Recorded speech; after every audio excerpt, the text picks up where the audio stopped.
The boy's toes moved. Nobody saw it. Nobody was watching. The maid was kneeling on the bathroom floor, wringing out a washcloth when she felt it. A twitch. Small. Involuntary. The kind of movement a muscle makes when it's not supposed to move at all. Adam Lewis was 6 years old. He had been paralyzed from the waist down since the day he was born. 14 doctors across 4 countries had examined him. They all said the same thing. Spastic diplegia, a form of cerebral palsy. Permanent. Irreversible. Nothing to be done. His father, Stephen Lewis, was a billionaire. He had spent $2.3 million on specialists, MRI scans, experimental therapies, and consultations with every pediatric neurologist whose name appeared in a medical journal. He flew his son to Zurich, to Tokyo, to the Mayo Clinic, to Johns Hopkins. Every doctor looked at the scans, read the previous reports, nodded slowly, and said the same sentence in different words. "I'm sorry, Mr. Lewis. There's nothing more we can do." But what none of those 14 doctors had done, not once in 6 years, was what a black maid with no medical degree did on a Tuesday night in March while giving the boy his bath. She touched his feet, and his toes moved. What Rhonda Carter noticed in that bathroom, and what she risked everything to prove, didn't just change the boy's diagnosis, it overturned it. Completely. And the truth she uncovered about why 14 doctors missed it will keep you watching until the very last second of this story. Pause for 2 seconds and help me do something fun. Comment your city and country. I want to see how global this community really is, and I am looking for the 2 viewers watching the farthest apart today so I can pin the winner. Now back to the story, because things are about to get very interesting. The Lewis estate sat on 11 acres in Greenwich, Connecticut. 22 rooms, a private lake, a guest house that was bigger than most homes. From the outside, it looked like a place where nothing could go wrong. Inside, it was a museum of grief. Stephen Lewis was 47 years old. He had built Lewis Capital Partners into a $6.2 billion private equity firm by the time he was 40.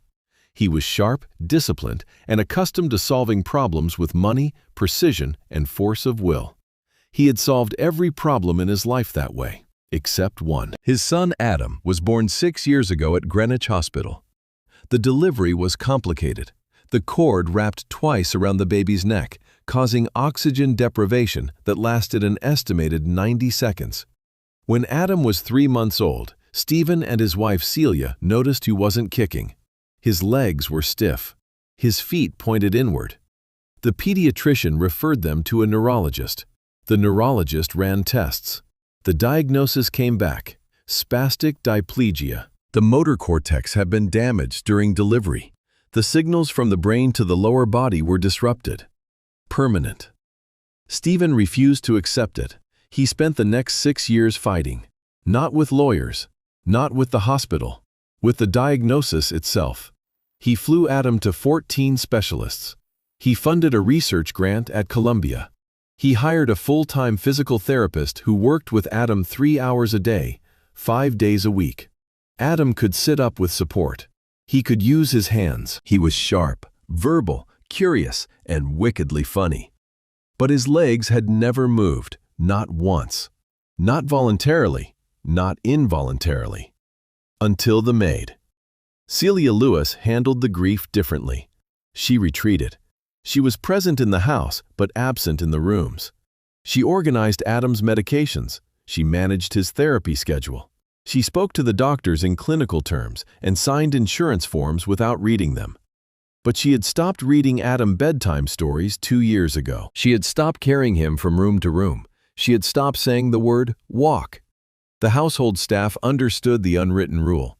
Do not talk about Adam's legs. Do not mention his wheelchair. Do not use the word paralyzed within earshot. The house ran on silence and schedule. Raymond Valentine, the head of staff, had worked for the Lewis family for 9 years. He was formal, efficient, and protective.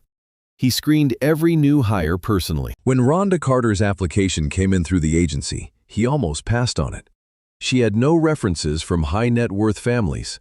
Her previous work was a nursing home in Bridgeport and a daycare center in Stamford. She was 31 years old. had a 2-year associate degree in health sciences, and listed patience as her top skill. Raymond hired her because 3 maids had quit in the previous 4 months. The Lewis house was hard to work in, not because of the work itself, but because of the weight, the silence, the way the father stared at the ceiling at 3 a.m. when he thought no one was watching, the way the mother never touched her son below the waist, as if his legs belonged to someone else. Rhonda started on a Monday. She was given a uniform, a schedule, and one instruction from Raymond. You clean, you don't ask questions, and you don't go near Adam unless someone asks you to. Rhonda nodded. She didn't argue. She cleaned the hallways, the kitchen, the guest rooms, and the library. She was quiet, thorough, and invisible, the way the house wanted her to be. But on her second week, Adam's evening nurse called in sick. Raymond needed someone to give the boy his bath. He looked at the schedule. Rhonda was the only one still on shift. "Can you handle a 6-year-old?" Raymond asked. "I worked in a nursing home for 3 years," Rhonda said. "I can handle it." Subscribe now and stay to the end, because I'm going to show you one medical detail that 14 specialists overlooked for 6 years. And when I reveal what Rhonda found, you will understand why the most expensive doctors in the world couldn't see what a maid with no degree noticed in 60 seconds. This is not a miracle story. This is a misdiagnosis story, and the difference will shock you. Rhonda carried Adam from his wheelchair to the bathroom. He was light, lighter than a 6-year-old should be. His upper body was strong. He held onto her neck with both hands. His legs hung like they weren't attached. "You're new," Adam said. "I am." "What's your name?" "Rhonda." "Rhonda, do you know what spastic diplegia is?" She paused. "I know a little. It means my brain doesn't talk to my legs. The doctors say the wires are broken."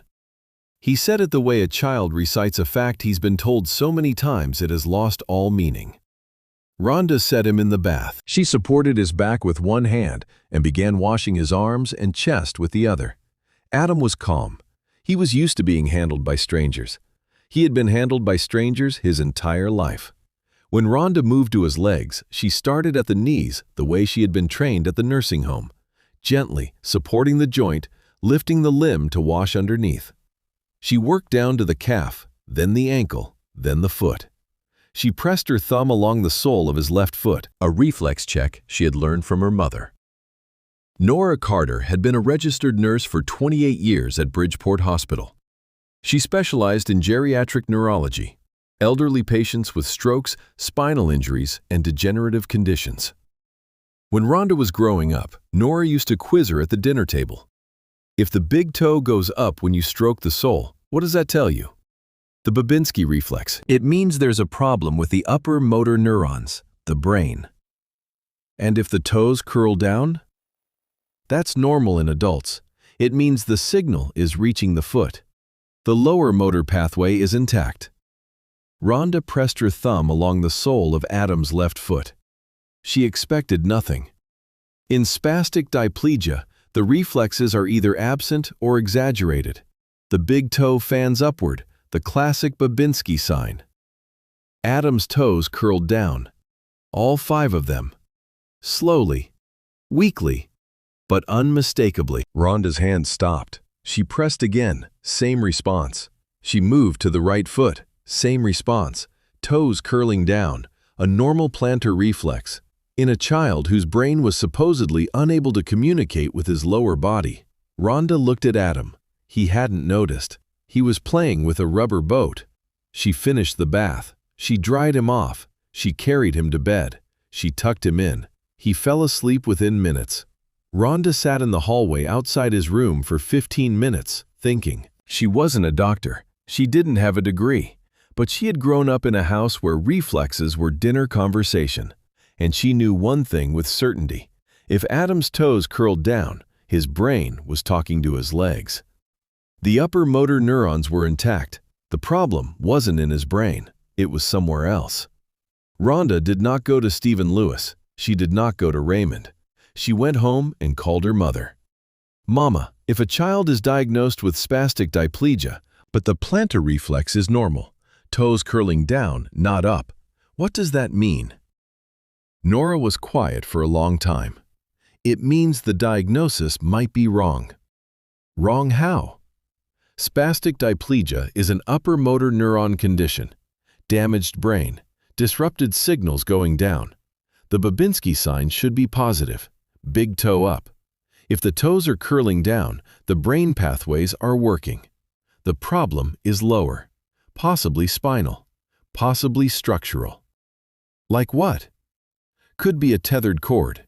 Could be a compressive lesion on the lower spine. Could be something the MR has missed if they were only scanning the brain. If every doctor assumed CP from the birth history and only imaged the head, nobody would have looked at the spine. In 6 years? It happens more than you'd think. The birth history is so convincing, cord around the neck, oxygen loss, that everyone stops looking. They see the MRI of the brain, see some white matter changes, and lock in the diagnosis. But white matter changes are common in premature or complicated births. They don't always mean CP. If nobody checked the spine with a dedicated lumbar MRI, they could have missed a tethered cord for years. Rhonda was silent. Then she asked the question that would change everything. Mama, if it's a tethered cord, is it treatable? If it's caught early enough, yes, it's a surgery. They release the cord, the nerves decompress, function can return, not always fully, but significantly. He's 6. That's not too late, but every month matters. Real quick, pause and drop a comment below. Tell me if you have ever been in a situation where you noticed something everyone else overlooked, but you were afraid to speak up. Share your thoughts, because this community is built on people who refuse to stay silent. Rhonda had a choice. She could say nothing. She could keep cleaning hallways and cashing her paycheck and pretend she never felt what she felt. She had no credentials. She had no standing. She was a maid in a billionaire's house, and she was about to suggest that 14 of the most expensive doctors in the world had been wrong for 6 years. She knew how it would sound. She knew how it would look. A black maid with a 2-year degree telling a billionaire that his team of specialists missed something she found during bath time. She called her mother one more time. Mama, if I'm wrong, I lose my job. If you're right and you say nothing, that boy stays in a wheelchair for the rest of his life. Rhonda went to work the next morning and asked Raymond for 5 minutes with Mr. Lewis. Raymond looked at her like she had asked to borrow his car. Staff don't meet with Mr. Lewis. I understand, but I need to tell him something about Adam. Raymond's expression changed. What about Adam? I noticed something during his bath, a reflex response that doesn't match his diagnosis. I think his condition may have been misdiagnosed. Raymond stared at her for a long time. Then he picked up the phone and dialed the study. If you love your mom, you need to subscribe right now, because at the end of this video, I am revealing the real reason 14 doctors missed what Rhonda found. And when I show you the one scan they never ordered, you will realize this family spent $2.3 million looking in the wrong place. Trust me, the answer is worth it. Stephen Lewis sat behind his desk. Rhonda stood in front of it. She had never been in his study. The ceiling was 12 feet high. There were books on 3 walls and a window that looked out over the lake. Adam's wheelchair was in the corner. A backup, smaller from when he was 4. Stephen kept it there. Rhonda didn't ask why. Raymond says you have something to tell me about my son. Yes, sir. You're the maid. Yes, sir. Go ahead. Rhonda took a breath. When I gave Adam his bath 2 nights ago, I performed a basic reflex check on his feet. I pressed along the sole. In spastic diplegia, the expected response is a positive Babinski sign. The big toe extends upward, the other toes fan out. That's the hallmark of upper motor neuron damage.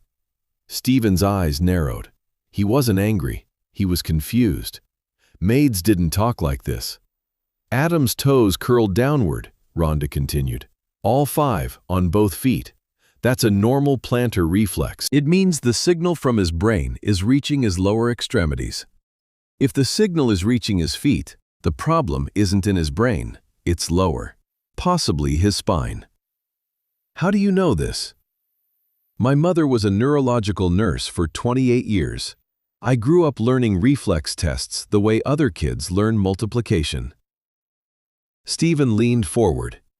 I've spent 6 years and $2.3 million on the best neurologists in the world. Are you telling me they're all wrong?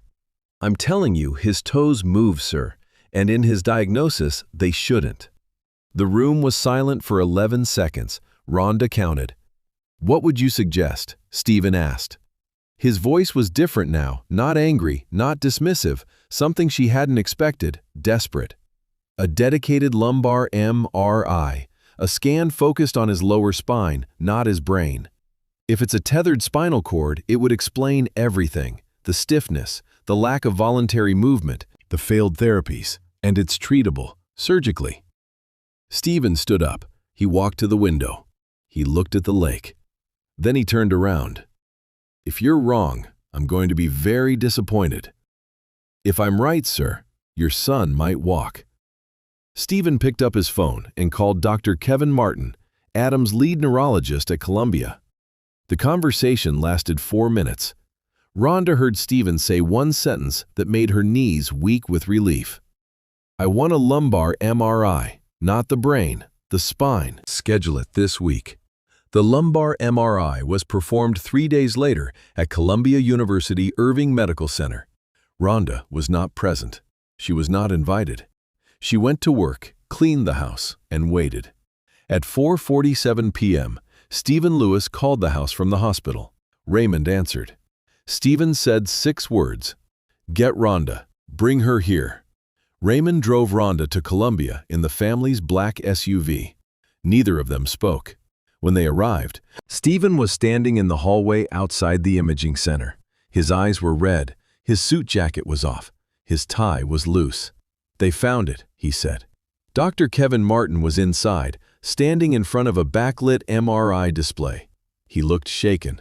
Beside him stood Dr. Brian Mason, a spinal neurosurgeon Stephen had never consulted, because nobody had ever told him to look at the spine.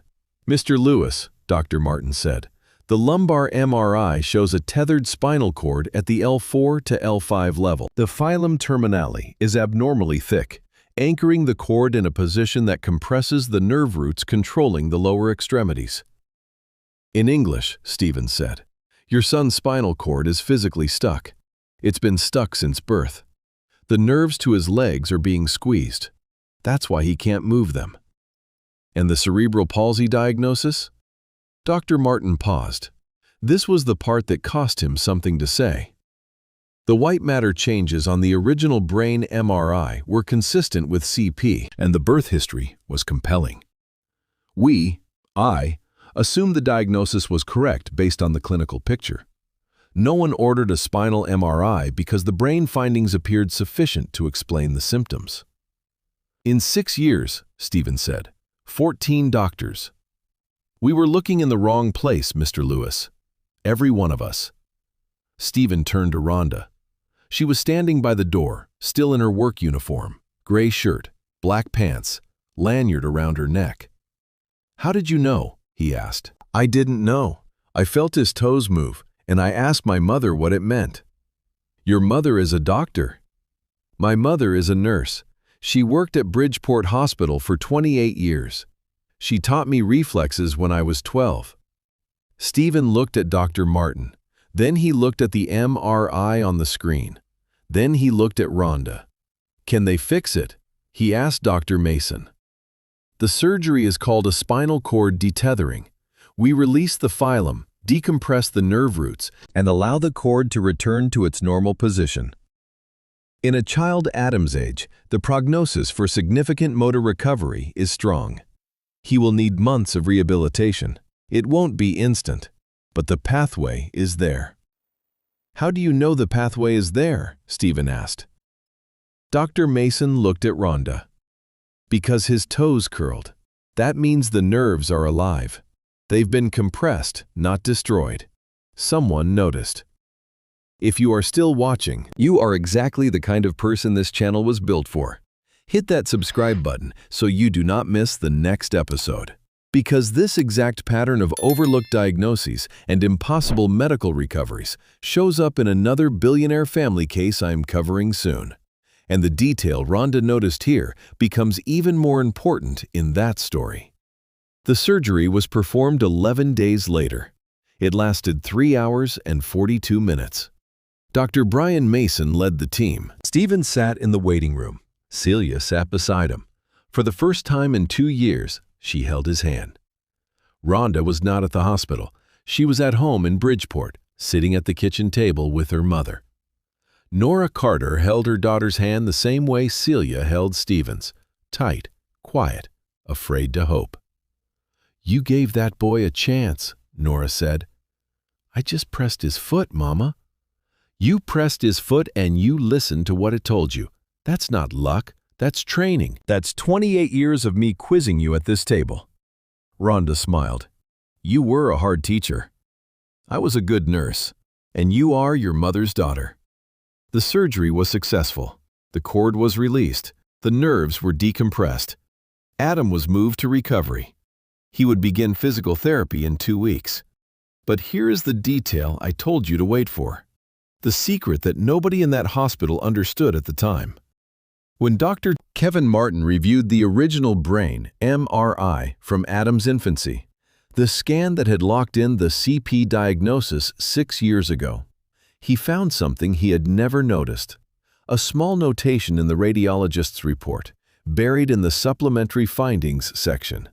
It read, "Recommend follow-up spinal imaging to rule out conus medullaris abnormality." The radiologist who read the original scan had flagged the spine 6 years ago. In the very first report, the recommendation had been written in a section that most neurologists skip, the supplementary findings, listed after the primary impression. Dr. Martin had read the primary impression. He had never read the supplementary section. Neither had any of the 13 doctors who came after him. One sentence, one recommendation, buried in a report that was read by 14 specialists, and none of them turned the page. A maid turned the page. Not literally, but she did what the page asked someone to do. Look at the spine. And the boy's toes told her the rest. 3 months after the surgery, Adam Lewis took his first step. It was not dramatic. It was not cinematic. He was in the physical therapy room at the hospital, holding parallel bars. His therapist on one side, his father on the other. His legs shook. His knees buckled twice. His face was red and tight with concentration. He moved his left foot forward, 1 inch, then his right, then his left again. Stephen Lewis knelt on the floor in front of his son and opened his arms.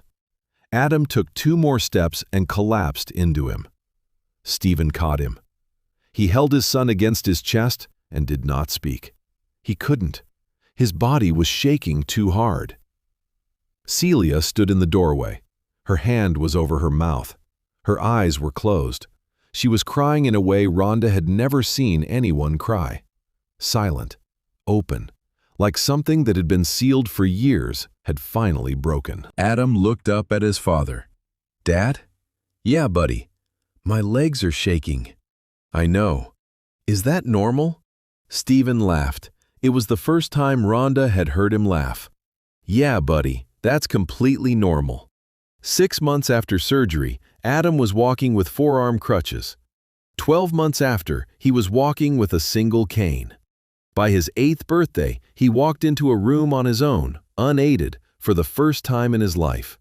Rhonda was there for the birthday. Not as the maid. Stephen had offered her a permanent position as Adam's personal care aide at 3 times her previous salary. She had declined. "I appreciate it, Mr. Lewis, but I'm going back to school." "For what?" "Nursing, my mother's program, Bridgeport Hospital." Stephen nodded. He didn't argue. He wrote her a check for Adam's first year of nursing school tuition. Rhonda tried to refuse it. He put it on the kitchen counter and walked away. "Your mother taught you something that 14 doctors couldn't find," he said from the doorway. "The least I can do is make sure you finish what she started." On the night of Adam's 8th birthday, after the party, after the guests left, after the house was quiet, Rhonda sat on the back porch with Adam. He was sitting in a regular chair, not his wheelchair. The wheelchair was in the garage now. Nobody had moved it. Nobody needed to. "Rhonda?" "Yeah? Do you remember the bath?" I remember. You pressed my foot. I did. Nobody else ever did that. I know. Adam looked at his feet. He wiggled his toes, all 10 of them, and smiled. I felt it, he said. That night, I felt you press my foot, and my toes moved.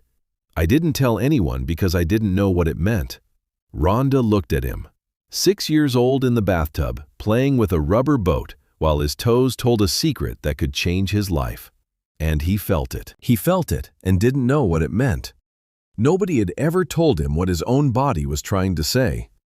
Now you know, she said. Now I know. 14 doctors examined Adam Lewis. They scanned his brain. They tested his reflexes with instruments that cost more than Rhonda Carter's car. They wrote reports, filed diagnoses, prescribed therapies, and collected fees. And every single one of them missed the same thing.